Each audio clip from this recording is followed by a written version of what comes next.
Hello guys, तो स्वागत है आप सभी का पीएस एक्सप्लेन चैनल में। Sanskaroday international academy Sultanganj and Shubham Hembram, thank you for joining channel membership of linear level and sky lord fan, thank you for 40 rupees super chat. तो चलिए स्टार्ट करते हैं। लास्ट एपिसोड में हमने देखा था वू शुआंग ने सियुन को ड्रिंक सर्व करने से मना कर दिया होता है और वो चिढ़ के वहाँ चली भी गई होती है। तभी जिलिंग आगे बढ़ते हुए सियुन से उसका विचलाइटी मांग लेती है। जिलिंग बोल रही होती है, भले ही आप सिस्टर वू शुआंग को पसंद ना हो लेकिन आप मेरे लिए एक हीरो हो। शियोन बोलता है, ओल्ड मास्टर किन, मैं यहाँ पे ना एक मिशन की वजह से आया था। मास्टर ने बताया था कि आपके पास में 1000 ईयर ओल्ड जिनसेंग है, मैं वही लेने के लिए यहाँ पे आया था। ओल्ड मास्टर किन बोल रहे होते, इस चीज के बारे में हम थोड़ी देर बाद में बात करेंगे। जिनसेंग के पीछे ना एक बहुत ही लंबी कहानी है। तभी वहाँ पे होस्ट आते हुए बोल रहा होते, ओल्ड मास्टर किन, क्या हम लोग कोरियोग्राफी कंपटीशन को स्टार्ट करें।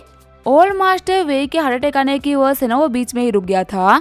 सारे पार्टिसिपेंट्स वेट कर रहे हैं। ओल्ड मास्टर किन बोल रहे होते, हाँ कंपटीशन को स्टार्ट किया जाए। यहाँ पे किसी का भी मूड अच्छा नहीं है तो कंपटीशन की वजह से सभी का मूड अच्छा हो जाएगा। वही जो हमारा टोनी होता है वो वू शुआंग को लेकर होटल के बाहर आ गया होता है। वू शुआंग बोल रही होती है, हम कहाँ जा रहे हैं टोनी। टोनी बोल रहा होता है, मेरे साथ में ऊपर वाले कमरे में चलो, मैं वही बताऊंगा कि आखिर मेरे को क्या काम है। शर्माते हुए वू शुआंग सोच रही होती है, टोनी ये कहने का मतलब क्या है, आखिर ये ऊपर जाने के बाद मेरे को क्या दिखाने वाला है।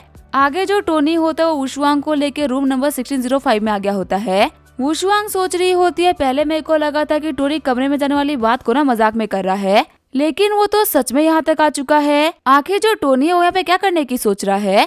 जैसे ही वू शुआंग पूछने वाली होती है तभी टोनी बोलता है, मैं तुमसे कहा था ना कि मैं तुम्हें बाहर कुछ भी नहीं बताऊंगा, तुम मेरे साथ में पहले कमरे में चलो, मैं वहाँ पे तुम्हें आराम से एक्सप्लेन कर दूंगा कि मैं क्या कर रहा हूँ। फिर वो लोग अंदर एंटर करते हुए रूम के गेट को बंद कर देते हैं। वही रूम नंबर 1608 से जिमे नाना सब कुछ देख रही होती है। नाना बोल रही होती है, सिस्टर तुम्हें पता है मैंने ना टोनी स्टार्क को देखा, पहले मेरे को लगा था ना कि वो हमारे कमरे में आएंगे, लेकिन तुम्हें पता है उनके साथ में ना सिस्टर वू शुआंग थी और वो वू शुआंग को लेकर रूम नंबर 1605 में चले गए। वू शुआंग अंदर जाते वक्त ना काफी ज्यादा ब्लश कर रही थी। मेरे को तो क्लियरली पता चल चुका है कि आखिर वो लोग अंदर किस काम के लिए गए हैं। टिनटिन बोल रही होती है, तो बहुत ही बुरा हुआ, मेरे को कभी नहीं लगा था कि सिस्टर वू शुआंग टोनी स्टार्क के साथ होंगी और उनका जो रिलेशनशिप होगा ना वो इतना सीरियस होगा। कब से मैं यही सोच रही थी कि आखिर टोनी स्टार्क हम लोग के साथ में इतना बुरा बिहेव क्यों कर रहा है।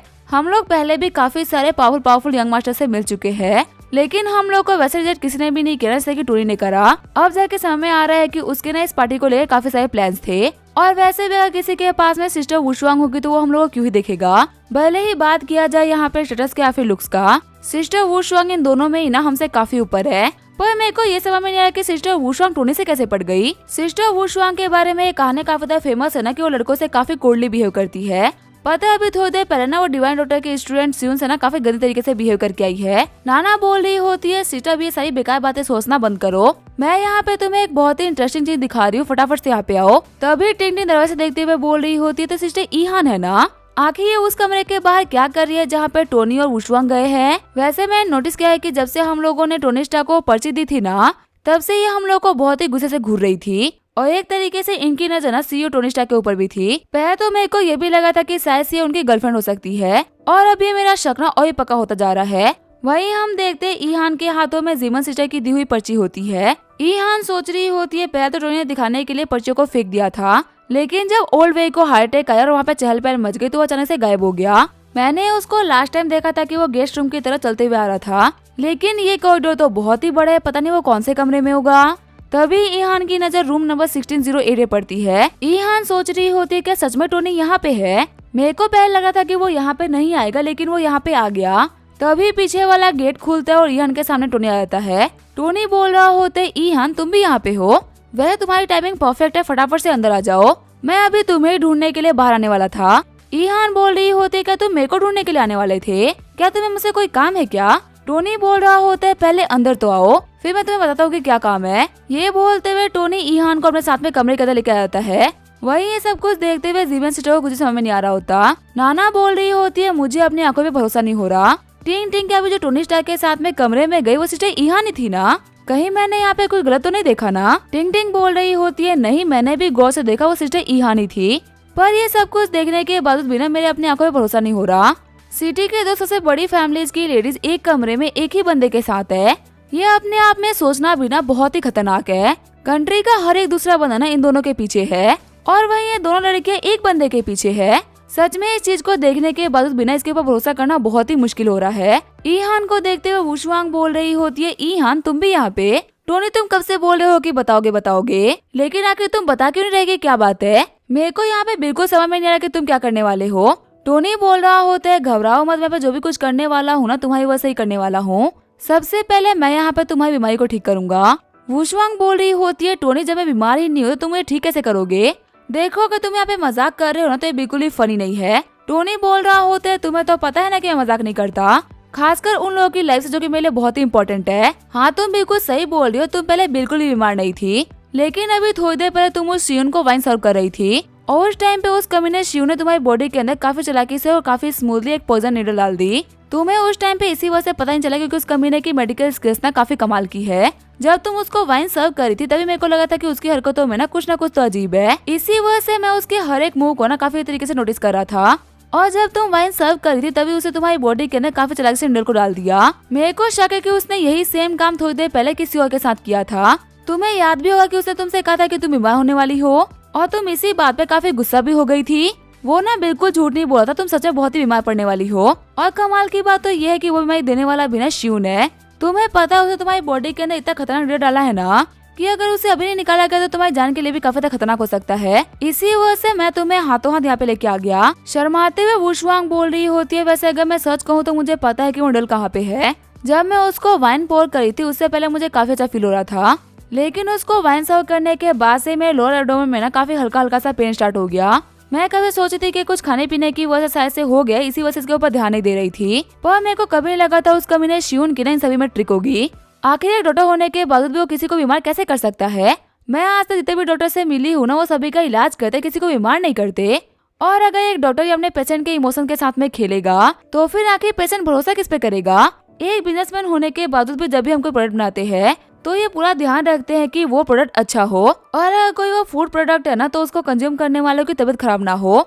हम तो बिजनेसमैन होने के बावजूद भी इतना ख्याल रखते हैं, तो फिर आखिर डॉक्टर होने के बावजूद वो इंसान ऐसा कैसे हो सकता है? और इतना बुरा होने के बावजूद भी वो नीचे कितना महान बन रहा है ना। सभी लोग बोल रहे हैं कि वो डिवाइन डॉक्टर है, इसी वजह सभी लोगों ने उसको अपने सर पे बैठा रखा है। टोनी बोल रहा होता है, देखो यहाँ पे ना उन लोगों की गलती नहीं है, तुम खुद सोचोगे इस पार्टी में मैं नहीं होता तो अभी थोड़ी देर के अंदर ही ना तुम्हारी तबीयत काफी खराब हो जाती। फिर सभी लोगों को शियून की बात याद आती कि तुम्हारी तबीयत खराब होने वाली है, और जब तुम्हारी हालत काफी क्रिटिकल हो जाती तो तुम्हारे ग्रैंडपा ना उस शियून के सामने भीख मांगते ताकि वो तुम्हारा ट्रीटमेंट कर दे। फिर शियून आता, तुम्हारा ट्रीटमेंट करता और सभी के सामने महान बन जाता। यहाँ तक कि तुम भी जो कि उसको कमीना बोल रही हो वो भी यही बोलती ना कि वो एक डिवाइन डॉक्टर है और तुम उसकी फैन बन जाती। इसी वजह से मैं तो हमेशा बोलता हूँ कभी भी किसी इंसान के ऊपर ना कम्प्लीटली भरोसा नहीं करना चाहिए जब तक कि आप उसके बारे में सब कुछ ना जान लो। वुशवांग बोल रही होती है, हाँ तुम बिल्कुल सही बोल रहे हो, अगर तुम यहाँ पे नहीं होते तो मैं तुम्हें कल यही बता रही होती कि हमारी पार्टी में ना एक डिवाइन डॉक्टर आए थे। पर टोनी आके तुम इस पोजन को बाहर कैसे निकालोगे? टोनी बोल रहा होता है, तुम्हें पता है ना कि मैं कल्टिवेटर हूँ और कल्टिवेटर्स के लिए ना ये सारे काम बहुत ही इजी होते हैं। हाँ लेकिन तुम्हें इन सब में कोऑपरेट करने के लिए अपने कपड़े उतारने पड़ेंगे वरना नीडल नहीं निकलेगी। शर्माते हुए वुशवांग सोच रही होती है, क्या कपड़े? वुशवांग बोल रही होती है, टोनी क्या जरूरी है? टोनी बोल रहा होता है, इसी वजह से मैं यहाँ पे ऑलरेडी ईहान को लेके आ गया हूँ। देखो ईहान यहाँ पे है, ऐसे में ना मैं कुछ भी नहीं करूँगा, मैं सिर्फ और सिर्फ इलाज करने पे ध्यान दूंगा। वुशवांग बोल रही होती है, ठीक है फिर मैं चेंज करके आई। वुशवांग सोच रही होती है, यहाँ पे दिक्कत ही तो ईहान है, अगर वो यहाँ पे नहीं होती ना तो इलाज के साथ में बाकी सारे काम भी हो जाते। ईहान बोल रही होती है, टोनी तुम्हारी बातों को ना मैं गौर से सुन रही थी, सच में मेरे को कभी नहीं लगा था कि वो जो कमीना शियून है ना वो इतना बड़ा कमीना है। हमारे ई फैमिली में भी ना काफी सारे लोगों का उसके मास्टर ने इलाज कर रखा है, और अब तो मेरे को शक हो रहा है कहीं उसके मास्टर बिना इसी तरीके का यूज ना करते हो। टोनी बोल रहा होता है, हो सकता है कि तुम्हारा ये शक सच है, क्योंकि अभी तुमने थोड़ी देर पहले देखा था कि ओल्ड वे को हार्ट अटैक आया था और उससे पहले वो परफेक्टली फाइन थे और पार्टी को एंजॉय कर रहे थे, लेकिन शियून के अपीयरेंस के 2 सेकंड पहले उनका हार्ट अटैक आना, क्या ये काफी अजीब नहीं है? जैसे कि मान लो कि ये सब कुछ ऑलरेडी प्लान्ड हो। ईहान बोल रही होती है, हाँ तुम्हारी बात सेंस तो बना रही है, शियून अभी जिस टेबल पे बैठा हुआ है ना उस पे अचानक की बहुत ही बड़ी बड़ी फैमिलीज के हेड बैठे हुए हैं, और अगर किसी बंदे को उस टेबल पे बैठना है ना तो उसकी जो प्रोग्रेस है वो तुम्हारी लेवल की होनी चाहिए। लेकिन शियून ने यहाँ पे आने के साथ ही किन फैमिली और वही फैमिली के बीच में अपनी जगह बना ली, जहाँ पे बैठना किसी भी बंदे के लिए बहुत ही बड़ी बात है। वो यहाँ पे बड़े बड़े लोगों को बीमारियां दे रहा है, उसके बाद उन लोगों को ठीक कर रहा है। इसकी वजह से यहाँ के जो टॉप फिगर्स है ना उनमें से ये एक बन गया, और इस बंदे को इस चीज के लिए कोई एफर्ट नहीं लगाने पड़े। मेरे को कभी नहीं लगा था कि कोई बंदा इलाज करने के पीछे बिना इतनी चले चल सकता है। टोनी बोल रहा होता है, वैसे अगर मैं सभी को जाके बोलूंगा ना कि आखिर शिवन कैसा इंसान है, तो मेरे को नहीं लगता कि कोई मेरे बातों पर भरोसा करेगा। वो पक्का चीजों को ना मेरे खिलाफ कर देगा। वैसे मुझे फर्क नहीं पड़ता कि सभी लोग मेरे खिलाफ हो जाए, लेकिन यहाँ पे इतना बखड़ा करने का भी तो कोई मतलब नहीं बनेगा ना। इसी वजह से पहले वुशवांग को ठीक करने के लिए लेके आ गया।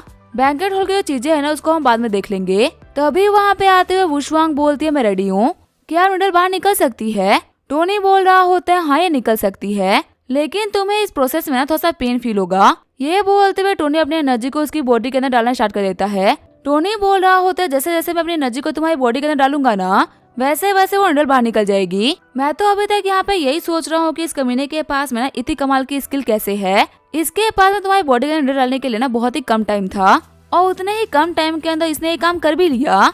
अगर ये सही तरीके से लोगों का इलाज करता ना तो भी ये लाइफ में काफी अच्छा करता, पर ये यहाँ पे शॉर्ट ट्रिक का यूज कर रहा है। चलो ये तो काफी अच्छी बात है कि मैंने वक्त रहते सब कुछ देख लिया, वरना ये डलना तुम्हारी किडनी तक को डिस्ट्रॉय कर देता, और फिर बाद में तुम्हारा इलाज करने का भी कोई फायदा नहीं होता, क्योंकि जो चीज खराब हो चुकी है उसको ठीक नहीं कर सकते। वैसे ईहा ने डलना थोड़ी सी बाहर आ चुकी है, तो मैं इसको थोड़ा फोर्स से बाहर निकालने वाला हूँ। इससे अभी तुम्हें थोड़ा सा दर्द होगा तो प्लीज सह लेना। ईहान बोल रही होती है, हाँ टोनी मैं तैयार हूँ। तभी जो टोनी होता है नूडल को बाहर निकालना स्टार्ट कर देता है। वुशवांग सोच रही होती है, मेरे को नहीं लगा था कि इतना पेनफुल होगा। तभी टोनी बोल रहा होता है, तुमने बहुत ही अच्छा करा, ये नूडल बाहर आ चुका है। वहीं वुशवांग को कमल देते हुए ईहान बोल रही होती है, चलो तो काफी अच्छी बात है कि तुम जल्दी ठीक हो जाओगी। फटाफट से इस कमल को लपेट लो, अभी ना काफी ठंड है, बिना बात के तुम्हें सर्दी हो जाएगी। वहीं शर्माते हुए वुशवांग सोच रही होती है, आखिर ईहान इतनी जल्दी क्यों कर रही है? अगर मैं थोड़ी देर ऐसे भी रहती तो इसमें क्या ही दिक्कत थी? मैं तो यहाँ पे चाह रही थी कि टोनी मेरे को थोड़ी देर और देखे, पर टोनी इतना अच्छा इंसान है ना कि जब अपने काम पे ध्यान लगा रहा था तब उसका पूरा का पूरा फोकस ही काम पे था। एक तरफ उस कमीने शिवन जैसे लोग हैं जो कि ऐसे मौके का फायदा उठाते हैं, और वहीं दूसरी तरफ टोनी से लोग हैं जिनको फायदा देने के लिए हम लोग बैठे हुए हैं, लेकिन फिर भी ये फायदा नहीं उठा रहे। कभी कभी तो मेरे को फील होता है ना कि इतना कमाल का इंसान एग्जिस्ट नहीं कर सकता। फिर टोनी और बाकी दोनों लड़कियां कमरे से बाहर आ गई होती है। नाना बोल रही होती है, सिस्टर सीईओ टोनी, वुशवांग और ईहान कमरे से बाहर आ चुके हैं। वैसे अगर देखा है तो लोग काफी जल्दी बाहर नहीं आ गए, अभी तो तकरीबन 20 मिनट हो रहे होंगे। 20 मिनट में बाहर आना ये कुछ खास नहीं था। टिंग टिंग बोल रही होती है, नहीं ये काफी डिसेंट था। लास्ट टाइम मैं एक बंदे से मिली थी जो कि सिर्फ 2 मिनट में बाहर आ गया था।